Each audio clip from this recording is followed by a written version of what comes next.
Good morning, everybody. Hello. I hope everybody's doing well today.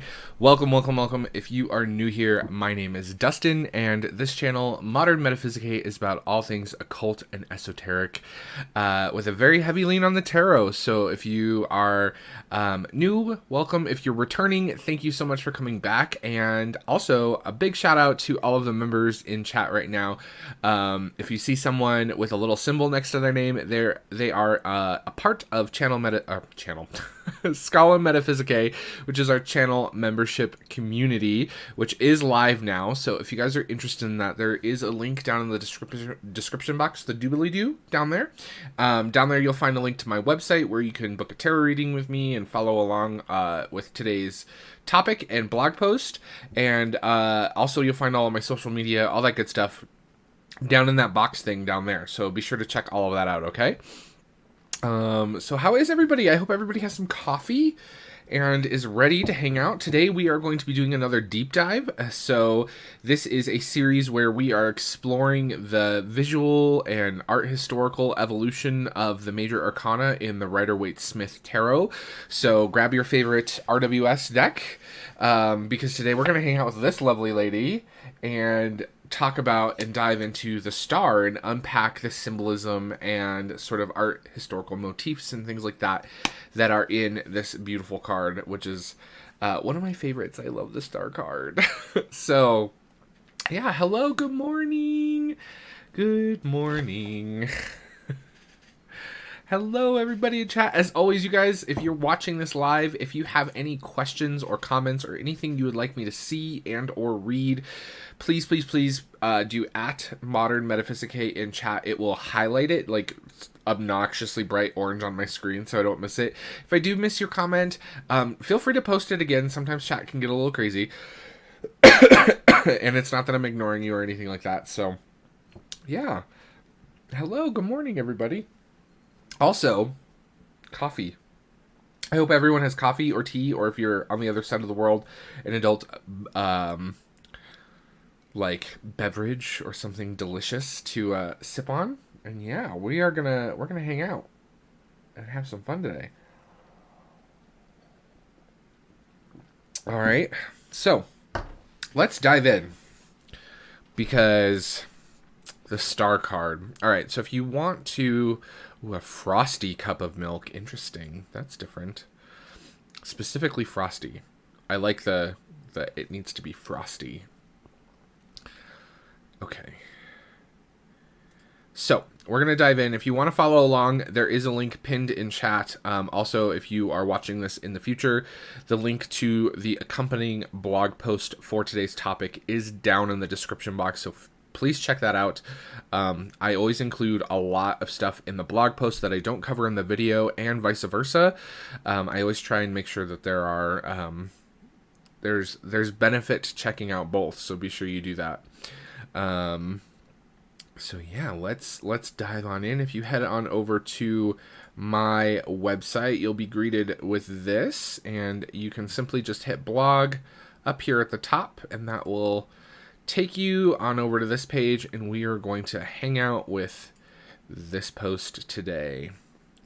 So the star. Oh man. The star.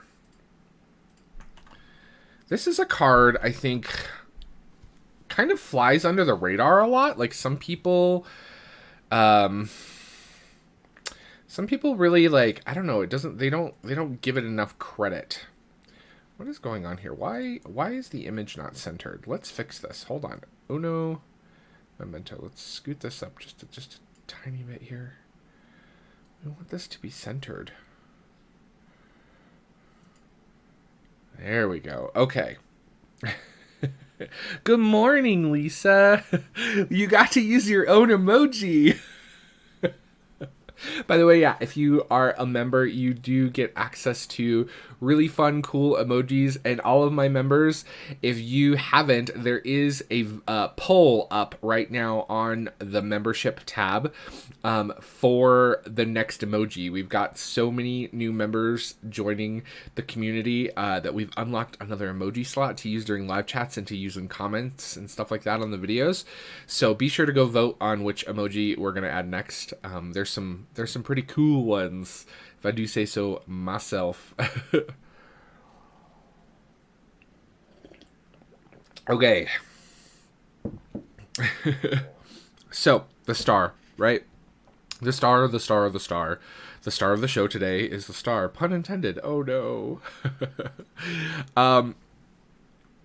Stars have had a very long history of being a part of our culture, of various civilizations. We as human beings are obviously fascinated by the stars. You know, I think it's a real shame today because I think a lot of people don't see the stars as often as they do. I live in a very rural area. Well, it's not as rural as it used to be, but I do live in a rural area, and so I get to see the stars more than some people do.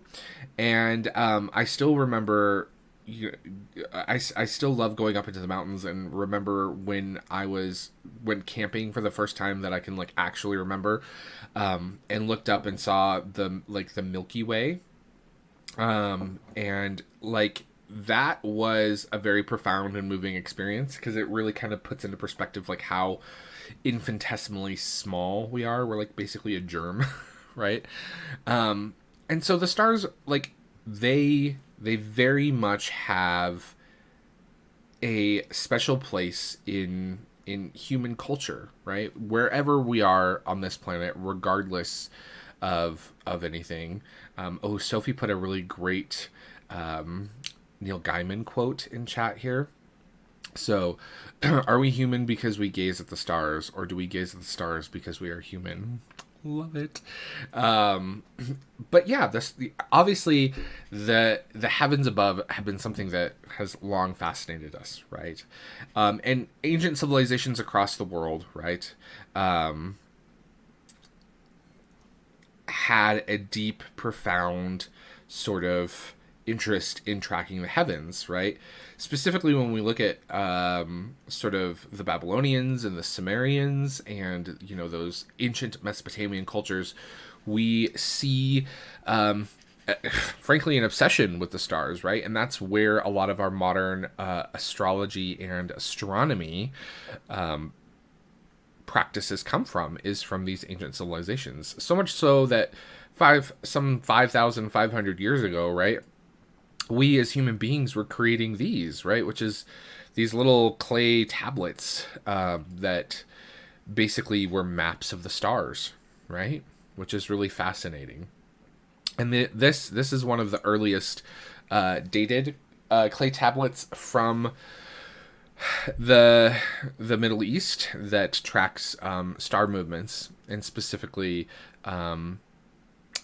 sort of the morning star, which is Venus, right? Obviously the morning star has a huge cultural significance as well, but we see stars across all cultures, right?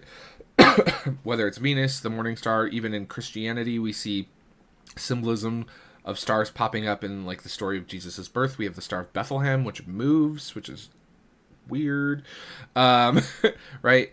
And even within the New Testament, there's tons of references to the morning star, even before it's associated with Lucifer, right? So, and we talked about like Lucifer and the morning star and all that ad nauseum in the Devil deep dive, so I'm not going to touch on that a ton in this discussion here today. So if you're interested in that, go back and watch the Devil episode, okay?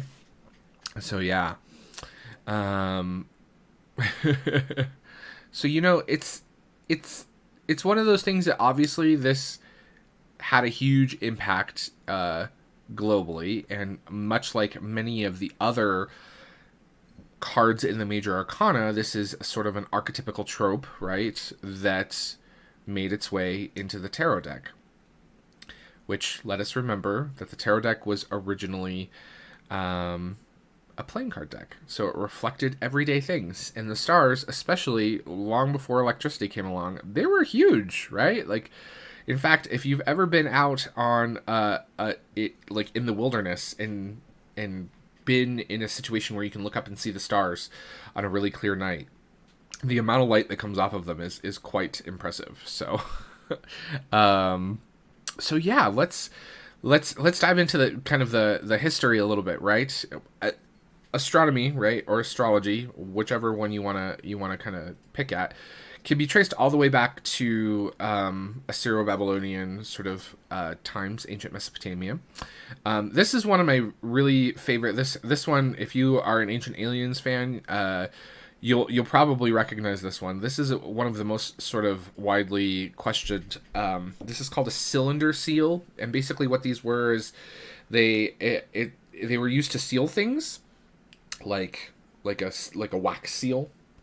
I don't have one handy nearby. I usually do. Kind of like this, right? Oh, goodness. Right? Except these were like a cylinder, right? And you would roll it out on the clay in order to make a little scene, right? And this is one of the most widely contested ones. This was published by Anton Mortgat, I believe is how you say his name, and it's housed in a museum. It's referred to as Seal VA243, a very creative name, if I do say so myself.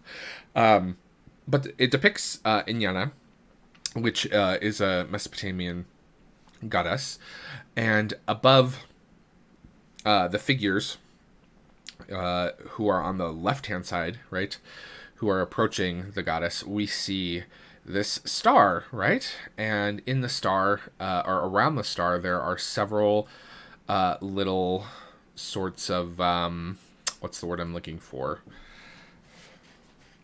Bodies?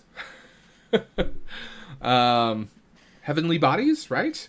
The interesting thing about this, right, is that some 5,000-6,000 years ago, and scientists and archaeologists and things like that still can't quite figure out how they knew this, but if you count the number of little dots, there's more than just the visible planets, which means they knew about things like Pluto and Ceres, which is, or Cirrus, depending on however you want to call it, right? But Pluto and Cirrus are both dwarf planets within our solar system, and it's fascinating that some 5,000 years ago they knew about these in some way, shape, or form, right? And we to this day do not know how or why, but at the center of it is our star, right? A depiction of the sun, and you can see here you have this big circle, and coming out of it are kind of rays of light, and it's the most important thing, right, in the scene. Now, the thing that is important to remember here, right, is that no matter what culture or religion or anything like that we look at, the symbol of the star, whether it's a 5-pointed star that we see popularized by the Egyptians, or a 6-pointed star, or an 8-pointed star, these symbols pop up everywhere, right? And they're typically linked and correlated to kind of the same ideas and things like that. So what we're going to do next is we're going to dive into kind of the history of, or not the history, but some different ways that the star is represented in different cultures and different philosophical ideas and religions and things like that. We're specifically going to focus on what's called an octagram, which is an 8-pointed star. Okay, so we're not talking about 5-pointed stars. We're not talking about 6 or 7. We're going to talk about 8-pointed stars, which has a very specific meaning. And the reason why we're doing that, of course, is because the star on the Rider-Waite is an 8-pointed star, right? In fact, all of the stars depicted on this card are 8-pointed stars. So we're going to focus on that today. We're not going to dive in too much to other star symbolism, because that is a rabbit hole that could be like multiple multiple videos long, right? So are there any questions before we continue on? I'm gonna catch up on chat here a little bit before I. Maybe the Star of Bethlehem was really a spaceship. Maybe, could be.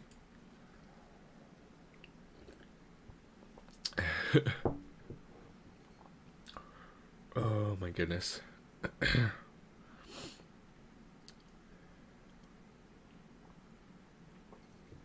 Okay, so let's dig in here. So when we're talking about the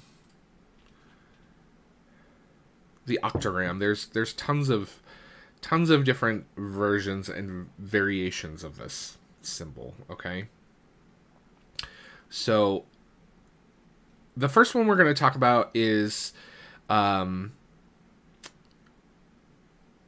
well, I mean, let's start with the very basic definition, right, of an octogram, right? So this one is the one that we're gonna be worried about the most. So I'm gonna talk about it first because I want to make sure that it gets covered. Oh, why is it making it bigger? That's weird. I don't want that. There we go. Okay. Except. All right, whoopsies. Sorry, my notes are all shuffled here. So an octogram, right? It's very basic definition in terms of like geometry. We're going back to like middle school, high school geometry, everybody. Is an 8-angled star polygon. That's what it is, right?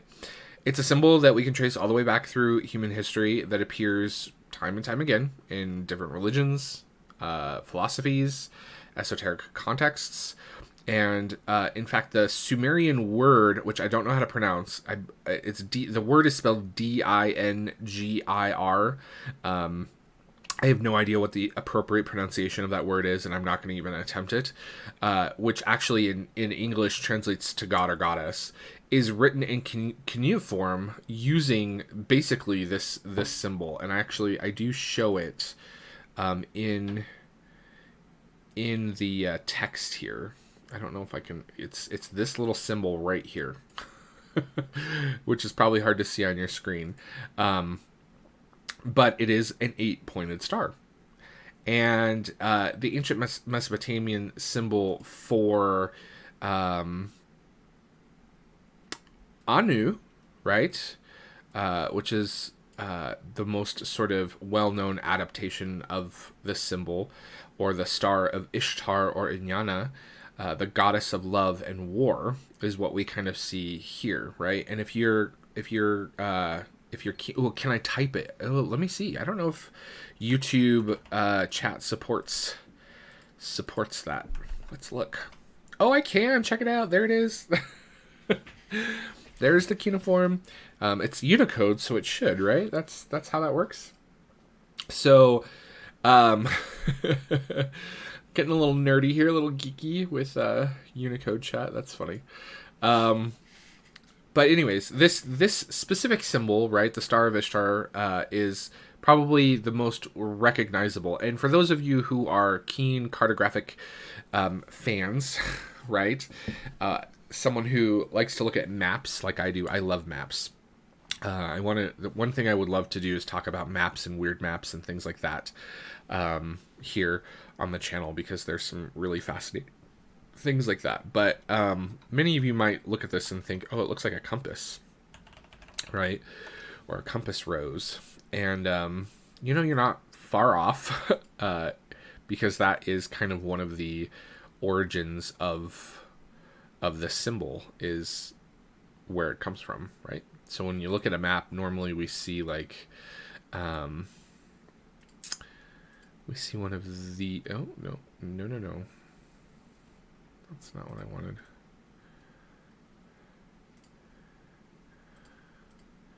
We see one of these, right? Yes, the Merkaba is an 8-pointed star in 3-dimensional space, right? That's when we start getting into sacred geometry. That's a whole nother.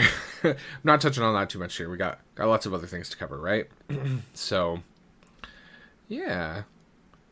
So this symbol is something that we still see every day today. And in fact, if you look at any maps or even like Google Maps or something like that, you're going to see a little symbol like this somewhere on the map, right?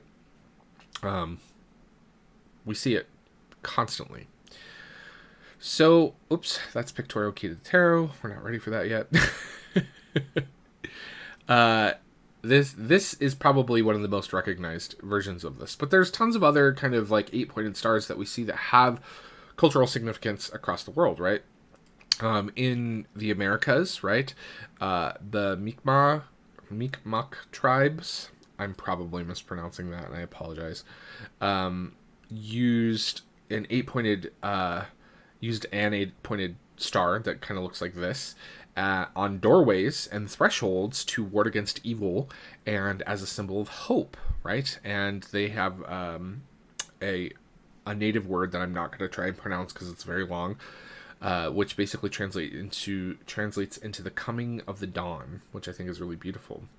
And then when we look at like Hindu and sort of Buddhist traditions, we see the goddess Lakshmi, who has 8 emanations represented by 2 overlapping squares, forming an 8-pointed star shape that symbolizes the 8 forms of wealth, right? Which are monetary, travel, patience, prosperity, nourishment, knowledge, and health, and family, right? And it's, again, an 8-pointed star. When we look at Buddhism, right? The Buddha, that is like super like pixelated because it's it's so small on the blog. That's this one right here. When we look at the Buddhist traditions, right, we see the Dharma chakra, which represents the noble eightfold path, which is what Buddha taught, right, in how to leave suffering behind and break attachments, right? And there's the path, which is the right understanding, the right thought, the right speech, the right action, the right livelihood, the right effort, and the right concentration, right? Even in Islamic artworks, we have an 8-pointed star pop up, which is called the Rub el Haiz, I believe is how you say that. And that, although in Islam we don't have, you don't see the use of symbols and icons, right? Because it's forbidden. There are still sort of like motifs that you see in Islamic art pop up time and time and time again, right? And this is a motif that's often used like in books like the Quran to divide texts, right? Like chunks of text or passages, which is really cool. And it's also known to be associated with the Seal of Solomon, right? Or the Seal of the Prophets, which is really fascinating. And then even in Wicca, right, we see, which is a modern day religion, right? We see the use of 8 again, right? An 8-pointed star, and this often represents the wheel of the year. Okay, so which obviously borrows on holidays and festivals from Celtic and Saxon traditions and things like that, going way back. But it is a modern kind of recreation, reinterpretation of those things. So you can see how this symbol of the 8-pointed star pops up time and time and time again, right? Even when we're looking at, for example, like heraldry. I'm going to grab a good example of this really quickly. The Maltese cross is probably one of the most familiar symbols that we see, right? And here we'll just pull up the Google search because why not? And you can see how it's been transformed, right? We see the use of the Maltese cross in a lot of times in fire department badges and things like that. It was used and popularized by the Knights Templar, right? And it is a form of an 8-pointed star. The sort of etymology of it, right? I think Sophie posted some etymology of the word star in chat earlier, if I remember. Let me see if I can find that. Yeah, the word star comes from the Germanic stern, which was later translated into Old English as Storora. Of course, Stern also is part of both in the English language. I don't know if that's entirely true. I feel like because I looked this up. I love etymology, by the way. This is like one of my favorite things. Etymology of... Oh, I can't even spell today. Goodness gracious. Interesting. That is the I thought it had to do with like... Oh, yes, and shared by Latin stella and Greek aster. Yeah. So, stella obviously Latin being the origin of many of the Romance language versions of the word. So yeah, super fun stuff. I love etymology. It's always fun. Language is fascinating. Okay, so if we look even more recently, right, there's one kind of symbol left that I want to talk about in terms of like the use of this. If we go even more recent times, right? And this one's really fun because it actually, the origins of this symbol are completely from fiction, which I absolutely like. I just love. It's super fun to me. But if we even look at chaos magic today, right, the symbol that's often associated with chaos magic actually comes from Michael Moorcock's Eternal Champions stories, and in them this symbol for chaos is comprised of 8 arrows that have a radial pattern, which was later adopted by there's a typo there, gotta fix that. I'm doing some live editing, you guys. But this actually was then adopted by occultists because those books are popular amongst occult circles, which, if by the way, if you haven't read them, the Champion stories, they're great. Check them out. They're really fun. But yeah, this is the symbol that we use for chaos magic now, right? And so obviously time and time again, right, we see this symbol pop up in different ways and different occult and esoteric sort of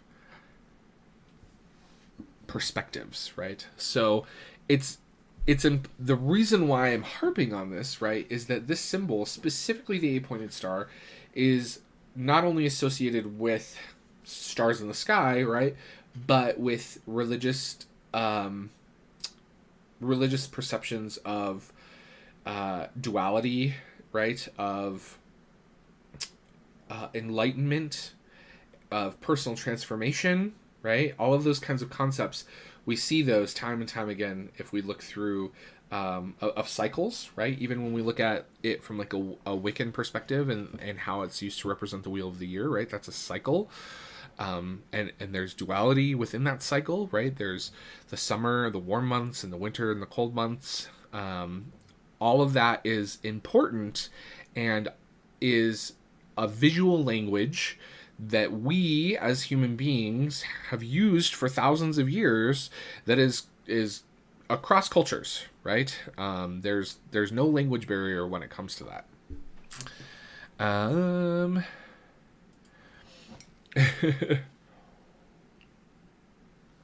gonna catch up on chat here really quickly. The wheel. So I almost got really excited, Sophie, because I thought you were quoting The Wheel of Time, which is like one of my favorite book series ever. It's featured prominently above my head. This is the Wheel of Time shelf. But the quote in the opening chapter of The Wheel of Time is like one of my favorites. I feel like I have that on my desk, but I don't. I need to find that now. Yeah, the wheel of time turns and ages come and pass, leaving memories that become legends.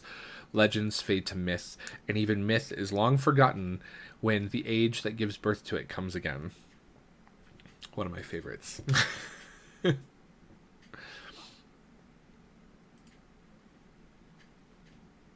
Ooh, Wheel of Time's really good. It's super amazing. All right.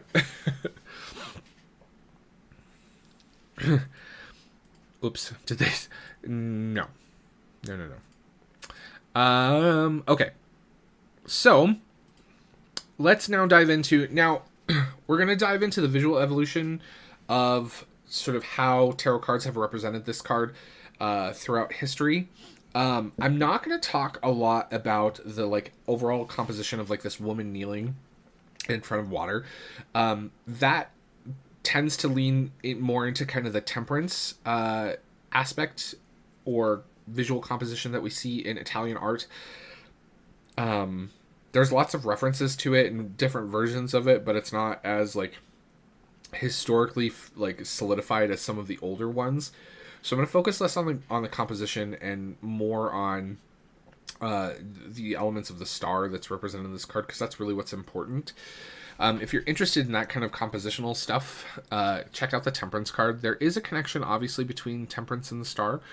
And, you know, Temperance tells us to be careful about our sort of like our balance things and how we deal with things in the mundane, and having balance between the physical and the metaphysical, right? Things like that. And then we go through some stuff, the Tower, and we have a transformation. And when we come out of that, we come out of it enlightened, and we have a better understanding of the unknown, right? And that's when we come to the star, right? So when we're looking at the visual evolution of the card, and we look at sort of the oldest examples that we have of this card, when we look at the Visconti Sforza, we see a pretty traditional Italian depiction of a woman holding a star in this beautiful dress. And in fact, the colors of the dress here are very specific. So it's red and blue, and that represents the duality of man and woman. I do love her forehead, by the way, you guys. It was super, like, as someone who has a very high forehead, it was super popular in early Renaissance Italy if you were wealthy, and it was considered to be very attractive, especially for women, to have a very high forehead. And so women would actually shave or pluck back their hairline to have these very exaggerated foreheads.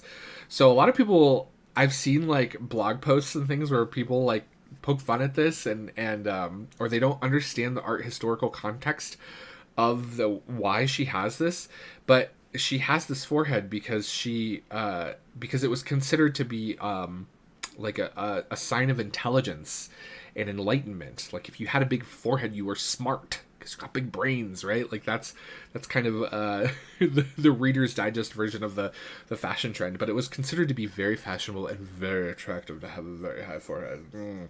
So I just love. I mean, look at. Can I make it? Can we get in here? Let's see if we can make her a little bigger here. I don't know. I can't get in much closer. She's got some forehead going on though. I know. I like in Renaissance Italy, high foreheads and like voluptuous bodies. If you were like chubby, that was the in thing. Like I would have been like the bee's knees chef kiss cover of Vogue magazine. Like I could be a model. Isn't it funny? We as human society are just the most bizarre when it comes to things we find appealing and why we find them appealing. It's just so strange. Zoom back out a little bit here. Okay. So that's the earliest depiction. It's very simple, right? She's standing kind of on the edge of a cliff, which is interesting. We don't have that kneeling nude figure that we see come up later in terms of this card. It's very straightforward, and she has these little golden sort of sunburst rays or shooting stars and stars on her cloak and things like that, right?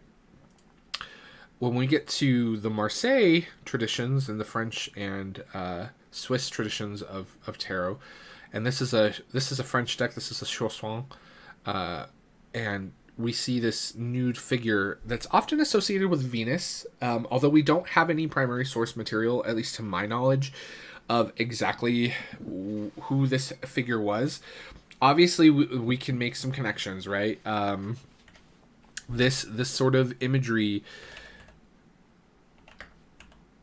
is something that should be quite familiar, right, with art fans. I'm gonna try and find a. I don't know why I didn't think to include this, but I should have.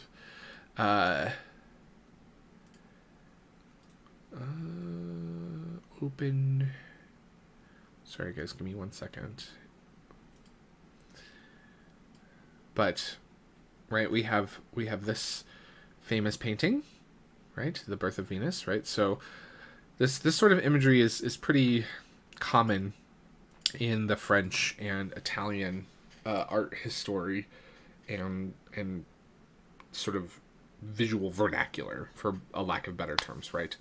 But this specific composition is one that we see go pretty much relatively unchanged through until modern period, right? We don't really see a specific somebody in chat just asked, Sophie asked, how many tabs do you have open right now? You don't want to know. Listen. Listen. A lot of tabs. I always have a lot of tabs. In fact, I don't have that many right now. I have a lot just because I have all of like the background stream stuff going and et cetera, but it's usually a lot. But this kind of composition, right, where we see this like collection of stars and the heavens above, and we have the two trees, and she's kneeling on earth and in water, and pouring from the jugs, and we have the little tree in the background with the bird. That goes pretty much relatively unchanged, right, throughout the history of the tarot. And as we go forward, right, when we look at Pappas, same thing. She's just super Egyptian now and on the Nile. Waite, same thing. Even Crowley, although she's kind of like in space. I love this depiction. There's a lot of really cool symbolism in this, but we're not going to get into that. But the fundamental like core aspect, and even in his card here, right, there's not like a big giant star, but there are 8 pointed stars. There's a little tiny one up in here, and there's a little one over in here, and then of course we got the one here, right? So there it's all there, right? It's not really it's not really until the modern period that we see different depictions of the star card, right, where it's not this traditional composition. And even still, in a lot of more modern decks, let's just grab one and look randomly. We still see a lot of the same symbolism pop up. I want one that's not like the Slavic Legends Tarot.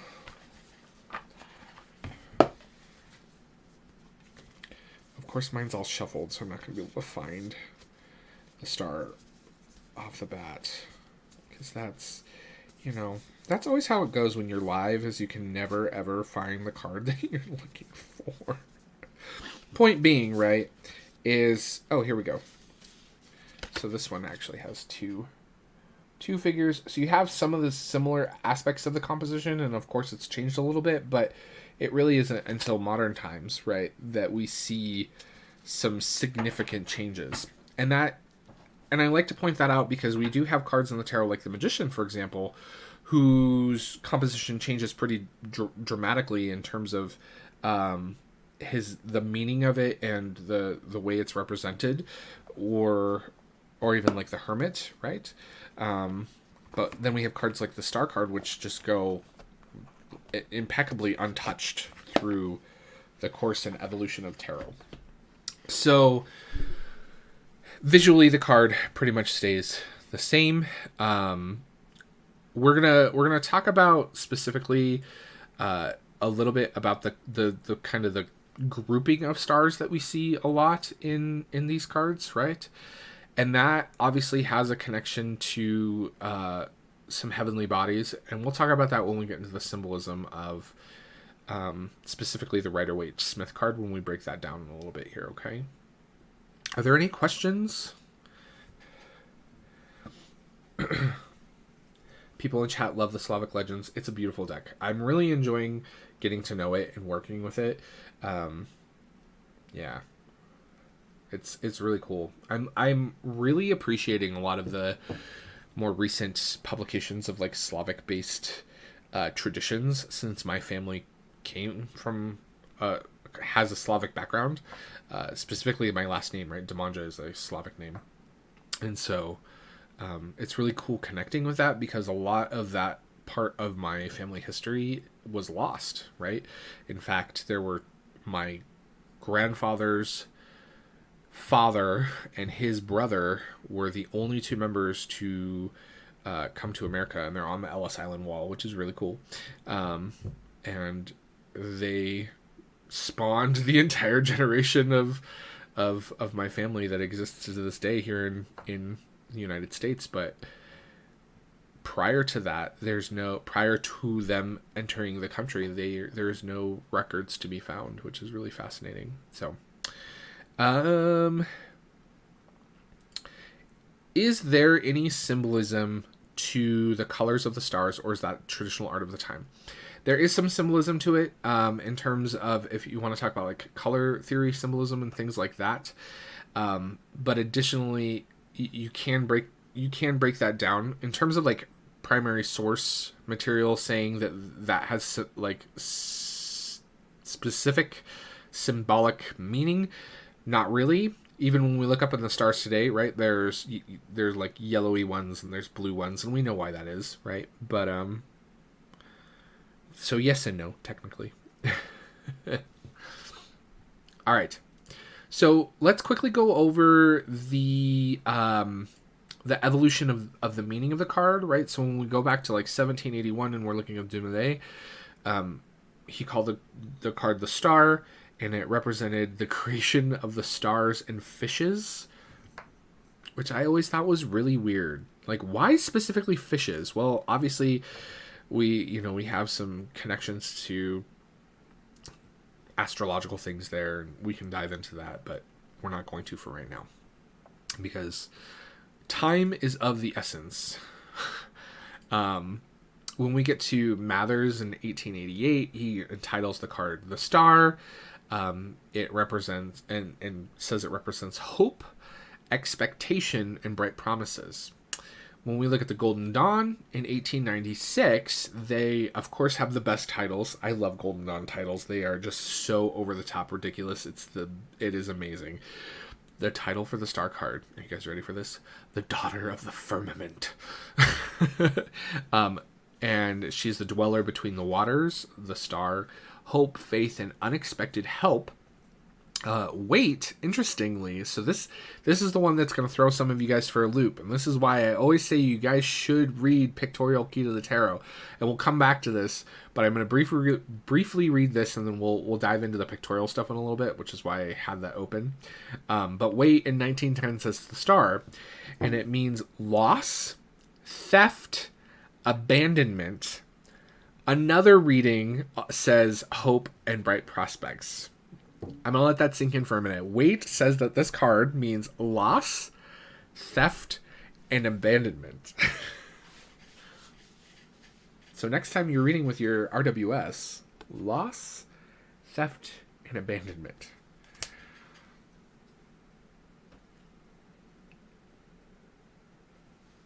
Interesting stuff, right? Okay. And then, of course, Crowley, being the verbose windbag that he was, describes it as this card is attributed to the letter He, and as has been explained elsewhere, it refers to the zodiacal sign of Aquarius, the water bearer. The picture represents Our Lady of the Stars. For the full meaning of this sentence, it is necessary to understand the first chapter of the Book of the Law. The figure of the goddess is shown in manifestation, that is, not as the surrounding space of heaven, shown in Atu 20, where she is the pure philosophical idea, continuous and omniform.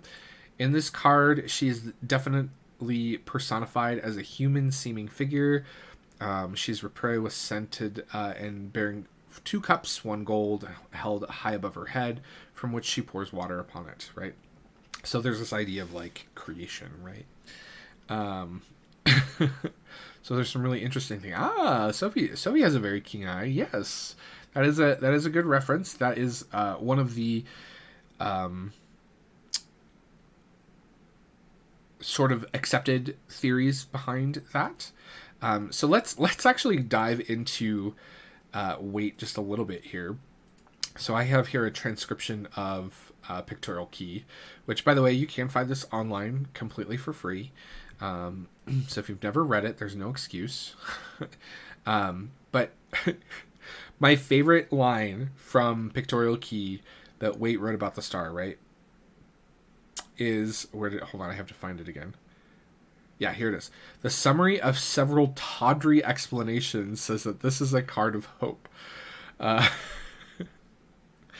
Right? He's not a fan of that meaning for the card, but he recognizes that in a lot of other traditions, specifically in the past, like when we look at all of the ones that we were looking at, he recognized that, like, look, everybody says it's this, but I don't think it's this, right?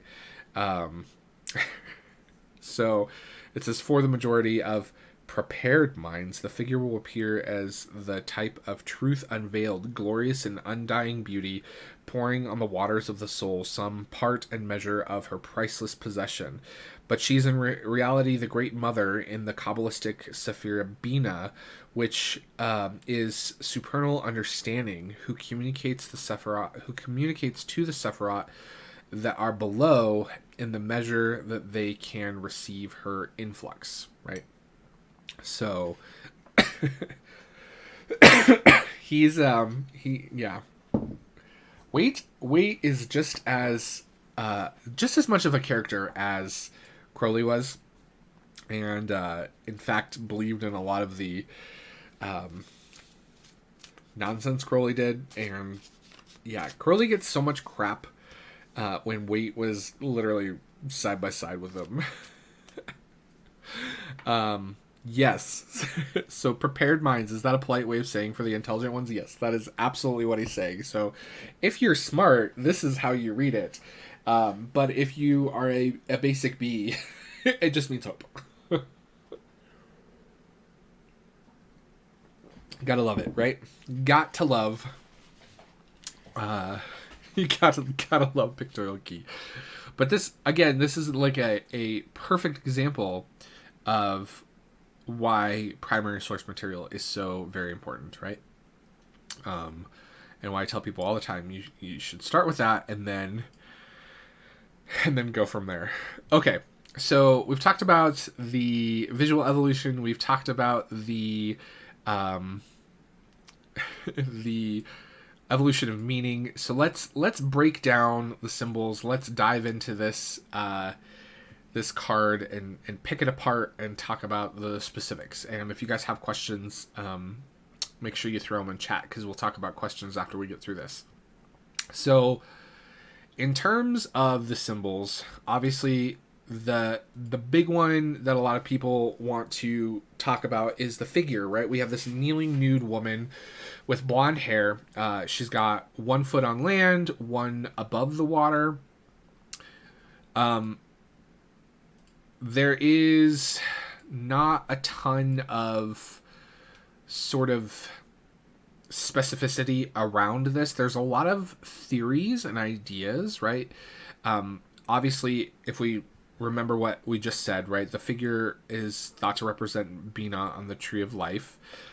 Symbolic of all form and structure in nature, she represents the highest spiritual aspect of the feminine, right?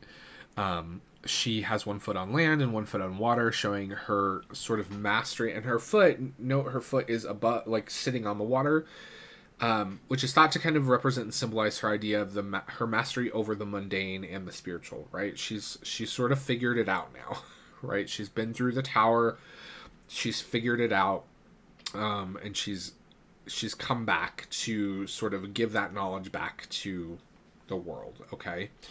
And that's where we get into kind of the symbolism of the pouring of the jugs, right? So the water in her right hand pours into a pool of water, and the one on the left onto the fertile ground, where you see all these little plants sprouting up, and it's very green, right? And these are the waters of life and spirit, right? Excuse me, the heavens and the mundane, and the specifically the jug that is pouring onto the ground in her left hand, right, splits into 5 different kind of streams, which represent the 5 elements, right, or the quintessence, if we want to make alchemical reference.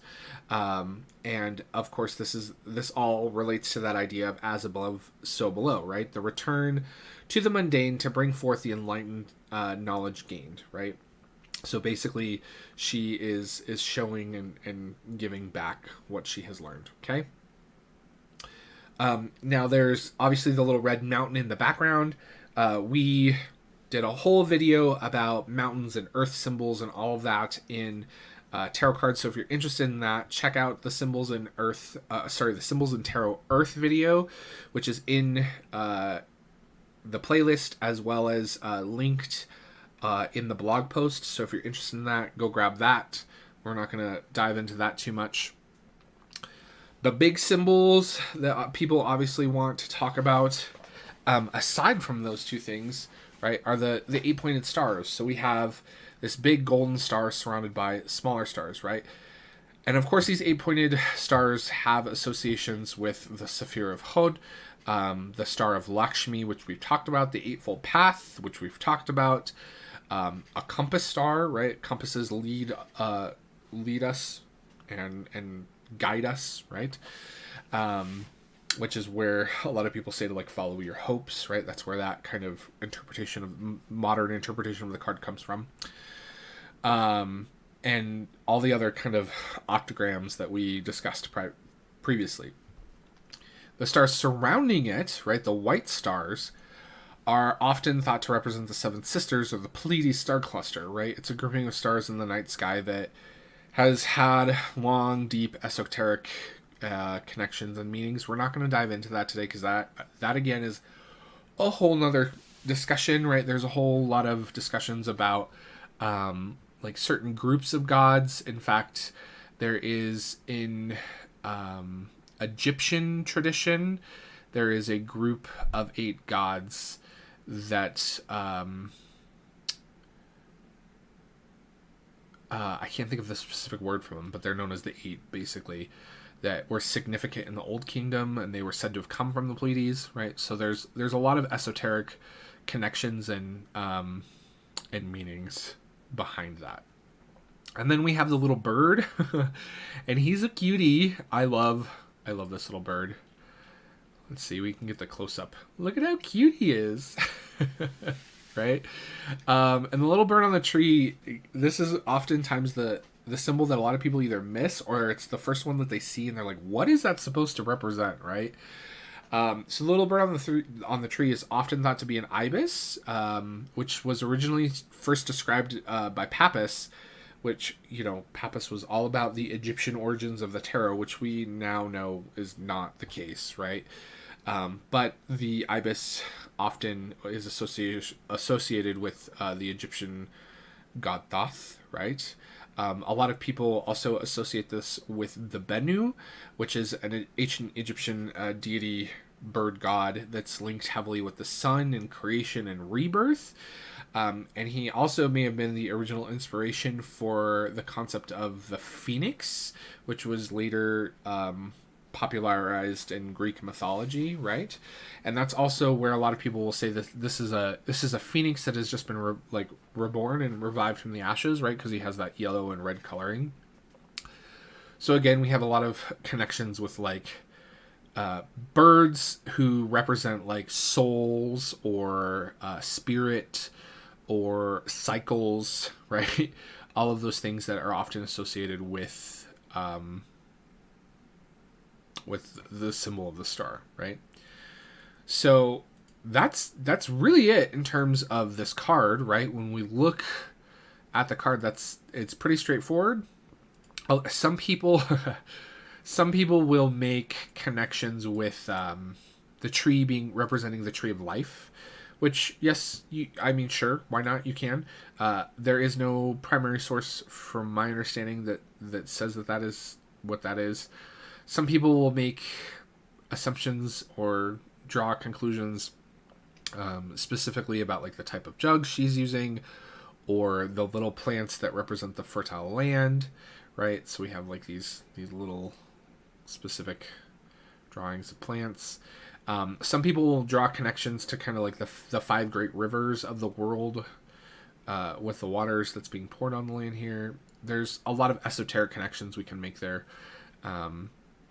But if that was the case, Waite probably would have included that information, and he doesn't. So, so yeah, that's the star card, right?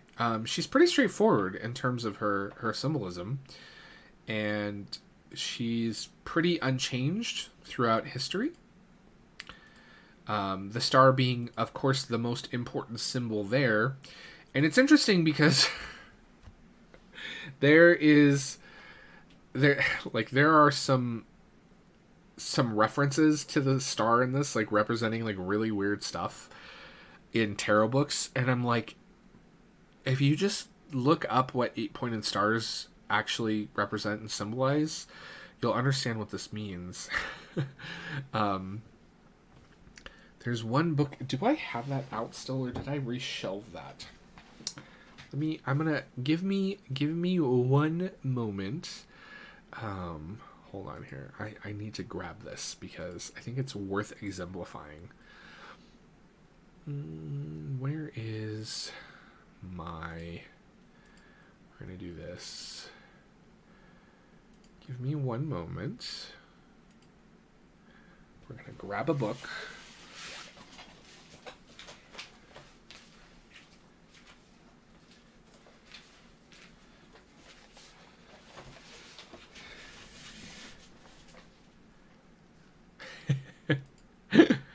Okay. This book. So I do reference this book. There is some good stuff in this book, but this is a book that has a lot of not great information in it. And the star is a great example of that. So if you have this book, like, this is where doing some research and not just believing every tarot book you read is of utmost importance. So let me where's our star here? The 8-pointed star. They specifically call it out as an 8-pointed star. This is what this book says. The 8 points of the star are reminiscent of diamonds. The diamond is an ancient symbol for pure, true, clear, and pure and purged. Excuse me. The diamond is an ancient symbol for the pure, true, clear, and purged core of the soul.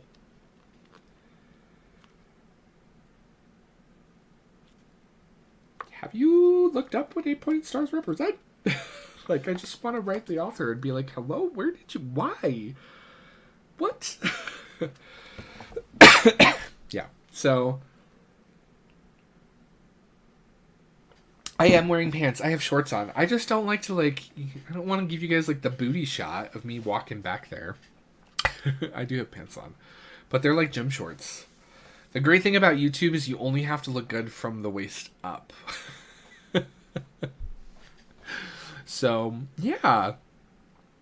That is the star, everybody. Does anybody have any questions that they have about the star card or about the symbols I covered or anything like that? If you are interested in the books that I specifically reference for this series, of course, on the blog post at the very bottom, there is a whole listed reference section, so you guys can check all that out.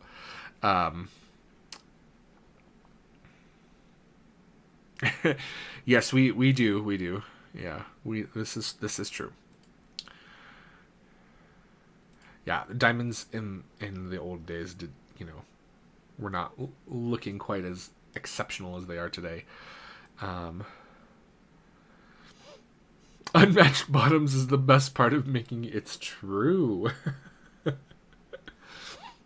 So yeah, that is it for the star card. You guys, if you enjoyed this, please be sure to give this video a thumbs up. the algorithm gods love thumbs up. Also, if you're a member, please don't forget to go vote on the next emoji. I'm going to be shutting that poll down at the beginning of next week and implementing the emoji for memberships. If you are considering joining the membership community, please do. It's super fun. We have a whole private Discord that is super fun, and we've been talking about all kinds of fun stuff from video games to movies to tarot decks and what new decks we're getting, and you get some behind the scenes stuff from me about like what decks I just received. So if you want to be a part of that community, be sure to check out the membership link in the description box down below. And yeah, I hope you guys enjoyed the video today. I don't really see any questions in chat, so we're gonna get things wrapped up. Sophie, pants in the US mean a very different thing to us in the UK. This is true. This is true. Oh my goodness. But yeah, I hope you guys enjoyed. If you're watching this in the future, if you're watching it now, drop a comment down below. Let me know what your favorite star card is, and from what tarot. So I love hearing those sorts of things. And yeah, I hope you guys have an absolutely wonderful, wonderful Sunday. And as always, remember, you guys, that everyone is fighting a battle that you know nothing about. So be kind to one another, and we'll see you guys around YouTube. Bye, everybody.